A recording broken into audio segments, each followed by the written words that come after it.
Hello everyone, আসসালামু আলাইকুম। সবাই কেমন আছেন? আলহামদুলিল্লাহ, আমিও ভালো আছি। তো এই প্রচণ্ড গরমের মধ্যে মানুষের আসলে কোনো কিছুরই রুচি নেই। তো এই গরমে বেশি মশলা দিয়ে রান্না না করে খুবই অল্প মশলা দিয়ে পাতলা করে সাথে একটু টক দিয়ে যদি রান্না করা হয় তাহলে মনে হয় যে রুচি দ্বিগুণ বেড়ে যায়। তো আমি এমনই একটি রেসিপি আজকে আপনাদের সাথে শেয়ার করব। আমি এখানে কিছু কাতল মাছ নিয়েছি, আর মাছগুলো আমি প্রতিবারই আমার মাছের রেসিপিতে দেখাই আমি কীভাবে মাছগুলো ম্যারিনেট করি যেন মাছগুলো সফট থাকে। ফ্রিজের মাছ অনেক সময় একটু হার্ড হয়ে যায়, একটু চুপসে যায়। তো সেজন্য কীভাবে মাছগুলি সফট থাকবে, তো ওইভাবে আমি কীভাবে ম্যারিনেট করি ওইটা আমার প্রতিটা মাছের ভিডিওতে দেওয়া আছে। তারপর আবার বলছি, আমি এখানে লবণ, হলুদ, সামান্য একটু মরিচের গুঁড়ো আর একটু সরিষার তেল দিয়ে আমি মেখে রেখেছিলাম। আর এখন তেলের মধ্যে আমি মাছগুলো একটু ভেজে নিয়েছি। আর যে আলুটা দিয়ে আমি রান্না করব, সেই আলুটা আমি মাছের তেলটা মাছ ভাজার পর যে তেলটা ছিল সেটাতে আমি আলুটা ভেজে নিচ্ছি। আলু যদি এভাবে আগে একটু ভেজে নিয়ে রান্না করা হয় তাহলে যে কেউ এটা খাবে, কারণ এই আলুটা অনেক টেস্ট বেড়ে যায়। সরাসরি আমরা কষিয়ে রান্না করলে যে টেস্ট পাওয়া যায়, এভাবে একটু ভেজে নিলে আলুর টেস্ট দ্বিগুণ বেড়ে যায়, খুবই সফট হয়ে যায় আলুটা। তো আমি এখানে একটু পাঁচফোড়ন দিয়েছি তেলের মধ্যে, দিয়ে এখন আমি একটু পেঁয়াজ কুচি দিয়েছি। পাঁচফোড়নটা আমি এই জন্য দিয়েছি, আমি তো এই আম দিয়ে রান্না করব। তো আমার এই রেসিপিটাতে খাওয়ার সময় একটা আচারের ফ্লেভার আসবে, মনে হবে যেন এটা আচার, খুবই সুন্দর একটা ফ্লেভার পাওয়া যাবে। তো আমি পেঁয়াজটা এখানে সামান্য একটু নেড়ে চেড়ে আমি সাথে আলুটা দিয়ে দিয়েছি, কারণ আলুটা আরেকটু ভাজা হবে। পেঁয়াজটা ভাজতে ভাজতে আলুটা যত বেশি ভাজা হবে ততই আলুর টেস্ট বেড়ে যায়।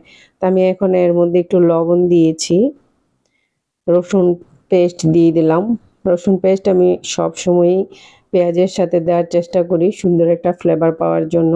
তো এখন আমি হলুদের গুঁড়ো দিয়ে দিলাম, মরিচের গুঁড়ো দিলাম, লবণ দিয়ে দিয়েছি। তো সব কিছু দিয়ে আমি এখন আর একটু কষিয়ে নিচ্ছি। আমি এর মধ্যে আবার একটু কাঁচা জিরা বাটা দিয়েছি। কাঁচা জিরা বাটাটা দিলেও আপনার একটা ভালো সুন্দর একটা ফ্লেভার আসবে। এই যে আমি সামান্য একটু কাঁচা জিরা বাটা দিয়েছি। এখন আমি আদা পেস্ট দিয়েছি, সামান্য একটু আদা পেস্ট দিয়েছি। এখন দিয়ে দিয়েছি টমেটো। টমেটোর জন্য কিন্তু আলুর প্রবলেম হবে না। অনেকে ভাবেন যে আলু সিদ্ধ না হইতেই যদি টমেটোটা দিয়ে দিই টক পেলে আলুটা সিদ্ধ হবে না। না, আলু সিদ্ধ হয় সুন্দর, কারণ আমরা আগে আলুটা ভেজে নিয়েছি, সেজন্য আলুটাতে আর কোনো প্রবলেম হবে না। তো আমি এখন মাছ, টমেটো, আলু সব একসাথে দিয়ে আমি ঝোল দিয়ে দিয়েছি, দিয়ে এখন ঢাকনা দিয়ে ঢেকে দিচ্ছি। 10 মিনিট পর আমি ঢাকনাটা উঠিয়ে নিলাম। আমি কিন্তু চুলার আঁচ মিডিয়াম রেখেছি, কারণ এই ঝোলের তরকারিতে আপনি যদি চুলার আঁচ খুব বেশি কমিয়ে দেন তাহলে দেখা যায় যে সবজিটা পানি চুষে নেয়, তখন আর ওই সবজিটাও খেতে ভালো লাগে না। এখন আমি এর মধ্যে কিছু আম কুচি দিয়েছি। বিশ্বাস করবেন এত সুন্দর একটা ফ্লেভার বের হয়েছে, মনে হচ্ছে যে পুরোই আচার। আর এটা খেতে এতটা টেস্ট হয়েছে, এই গরমের মধ্যে আমি মনে করি ভাজা পোড়া এগুলি একটু কম খেয়ে এরকম ঝোল দিয়ে পাতলা ঝোল করে খেলে আমার মনে হয় শরীরের জন্য ভালো। আর টক তো আসলেই অনেক ভালো শরীরের জন্য। তো মাছটা আমার রান্না হয়ে গেছে। তো এখন আমি এর মধ্যে একটু ধনেপাতা দিয়ে দিলাম।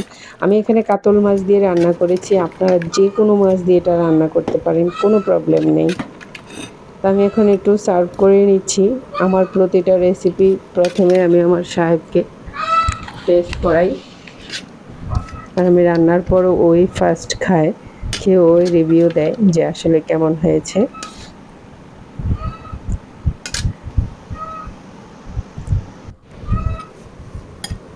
তো খেতে বসেছে, আমি এখন ওকে সার্ভ করে দিচ্ছি।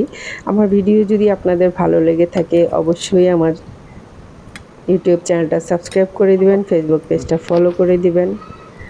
নতুন নতুন এরকম রেসিপি পাওয়ার জন্য আমার পাশে থাকবেন। তো দেখেও খেয়ে কি বলছে। আল্লাহ হাফেজ, সবাই ভালো থাকবেন। আসসালামু আলাইকুম।